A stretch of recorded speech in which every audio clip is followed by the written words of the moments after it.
שלום, דן שובל, ייעוץ משכנתאות, ואני רוצה להסביר לכם את הטעות הנפוצה ביותר במשא ומתן עם הבנק. אז אני אתחיל בזה. רוב האנשים מגיעים לבנק ראשון, שני, שלישי, מנסים לעשות את המשא ומתן, מקבלים הצעות מהבנק והולכים עם זה הלאה בעצם לבנק הראשון או לבנק השני, מי שלדעתם היה יותר נמוך. אז מה קורה? בן אדם לוקח, מקבל הצעה על תפוז. אוקיי, זה התמיל הראשון, הבנק בא ונתן לו הצעה מסוימת, נקרא לה תפוז. יום אחרי זה, או אפילו באותו יום, הוא הולך ולוקח הצעה נגדית מבנק אחר, והוא מקבל הצעה שנקראת אגס. אוקיי? וביום השלישי, אוקיי, הוא מקבל פלפל חריף. אוקיי, אני רציתי האמת לצייר בננה, יצא לי פלפל חריף. ומה שקורה זה שיש לו שלוש הצעות שונות אחת מהשנייה. והוא מנסה להשוות ביניהם. עכשיו, כולנו יודעים שאם אנחנו מגיעים לשוק או לכל מקום לקנות משהו, אנחנו לא יכולים להשוות בין דברים שהם לא אותו דבר. אוקיי, אין לנו נקודת בסיס להשוות ממנה, וכל הגישה הזאת היא טעות. ובעצם מה קורה? הוא מחליט, ככה נראה לו, בגלל הריבית כנראה, או משהו אחר, תכף ניגע בזה בסרטון הבא, מה זה, למה זה בגלל הריבית, או שאני אגיד את זה בסוף הסרטון הזה. הוא מחליט שזה הכי טוב, אוקיי? וזה השני הכי טוב, וזה לא רלוונטי. זה מה שנראה לו, אוקיי? אבל זה הבנק שלו, אוקיי? והוא מחליט, הוא רוצה לקדם את המשא ומתן, ומה הוא עושה? הוא לוקח את ההצעה הזאת, ואומר איך נשפר אותה. בוא נבוא לבנק שנתן לנו את התפוז, וננסה להראות להם ולהשוות.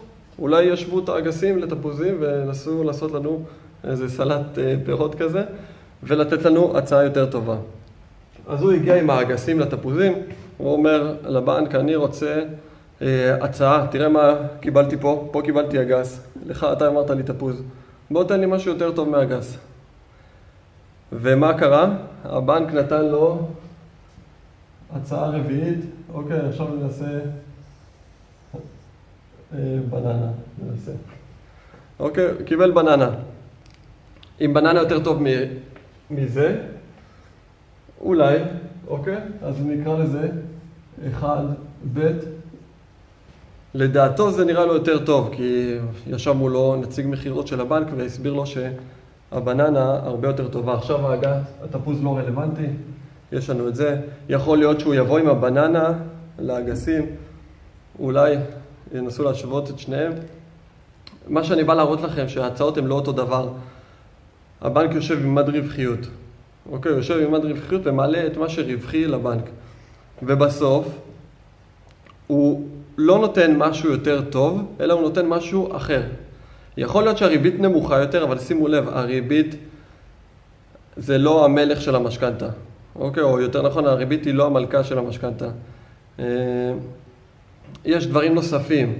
כל מסלול יש לו את הריביות שלו. אוקיי, ואם אתם משווים צמוד ללא צמוד, אבל פה הריבית יותר נמוכה, אז זה לא אומר שזה יותר טוב.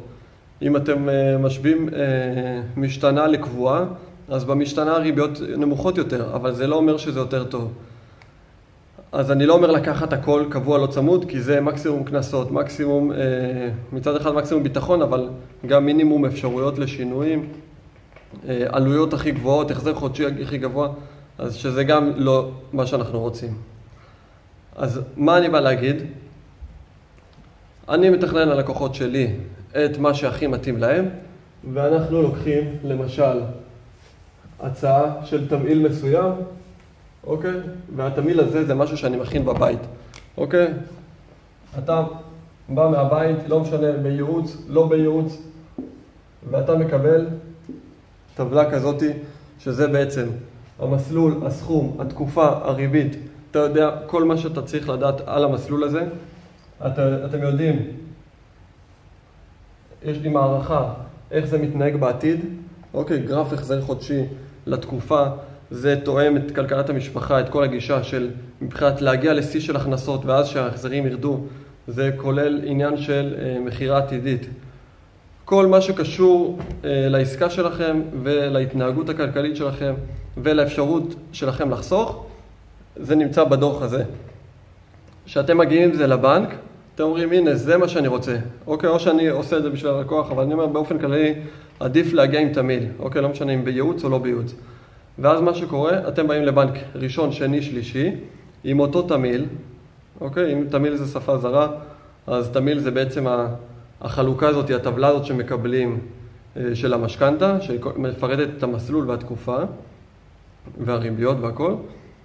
אם זה מגיעים לשלושת הבנקים, או 4 בנקים, או 2 בנקים, זה לא משנה. אם זה מגיעים, הם אומרים לכם מה הריבית שאתם רוצים, שבעצם הם מוכנים לתת. ואז אם קיבלתם הצעה בבנק 2, ואתם חוזרים איתו לבנק 1, אבל התמיל זה, אז קודם כל קל לכם להשוות בבית. קל להשוות. רואים, כי המסלולים והכל, והסכומים והתקופות, הכל אותו דבר. אז אפשר להשוות זה, להשוות תפוזים לתפוזים.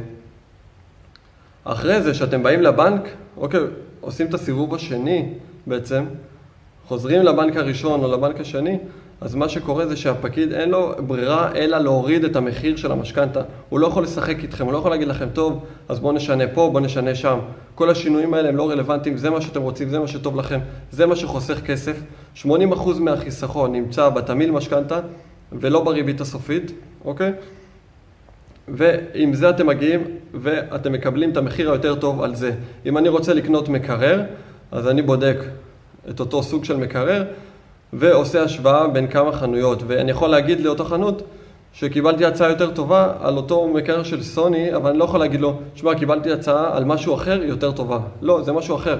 אוקיי, אז גם במשא ומתן, גם מבחינת התכנון, ברגע שאתם הגעתם ואתם קיבלתם תפוזים מהבנק, אגסים, עגבניות, בננות, אוקיי, ברגע שהם תכננו לכם, אתם כבר יוצאים ומופסדים במאות אלפי שקלים לפעמים, לרוב זה מאות אלפי שקלים, ואם אתם מגיעים עם תכנון שלכם, פה אתם חוסכים כסף, ואז במשא ומתן, משא ומתן יעיל, משא ומתן שהוא באמת בא ומוריד ומוריד ומוריד את המחיר, כי אתם יודעים, יש לכם שפה משותפת ואתם יודעים בדיוק מה אתם רוצים, וזה הדרך לקחת משכנתה, אוקיי? אז לא להשוות בין דברים שהם שונים אחד מהשני, ולבוא עם משהו משלכם, לבוא עם משהו מהבית שאתם תכננתם, שאתם יודעים שזה מתאים לכם. כמובן שאני ממליץ על ייעוץ משכנתה, מישהו שמבין גם בכלכלת משפחה, גם בעניין של מימון והיוון, ומבין את התוכניות שלכם ואת השאיפות שלכם לעתיד. אם אתם מתכוונים למכור את הבית, או לא מתכוונים למכור את הבית, זה משפיע על התכנון. אוקיי, אתם לא תיקחו משהו שהוא בטוח לטווח ארוך, והוא חוסך כסף ל-30 שנה, אבל אתם מתכוונים למכור באמצע, אוקיי, או אפילו בהתחלה. אז זה תוכנית שונה. אז קחו את זה, תפוזים לתפוזים, ובהצלחה לכולם.